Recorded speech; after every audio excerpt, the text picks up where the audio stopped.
Hello, this video provides a 2021 year in review for the Guelph housing market. The conditions that made for an intense seller's market in year 2020 continued to fuel the market in 2021. Let's take a look at some of the key stats relative to 2020. Median sales price was $720,000, which was up by 22.1%. The average sale price per square foot was $456, which was up by 14%. The total number of listings was 3,479, which was up by 11.2%. The total number of sales was 2,917, which was up by 12.0%.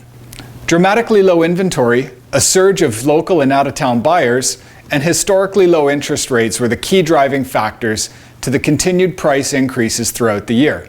As the citywide median sales price rose by another 22% in 2021, we saw a significant jump in demand for condos. While many buyers' lifestyle changes made detached homes the most popular growing segment in 2020, the condos' rise in popularity in 2021 is more likely due to affordability as opposed to preference. In fact, the increased value in detached and semi-detached homes outpaced the price growth of condos in the Guelph and Tri-City markets. We see a similar story for 2021 throughout our local markets, including Kitchener, Waterloo, Cambridge, and the local townships. Double-digit price increases for a second straight year, record-breaking activity levels, and growth in all segments of the market are a commonality throughout the region. As we head into 2022, many industry leaders and professionals are predicting that prices will continue to rise and we'll continue to see a hot seller's market.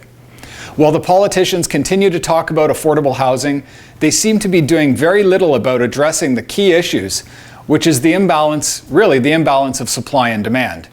Until this issue is rectified with an increase in housing starts, we may be in for another competitive market this year. Please see our full market report for Guelph and the Tri-Cities down below in the link. If you're considering buying or selling in 2022, please feel free to reach out to me. I'd be happy to help you out. Thanks for joining me and have a great day.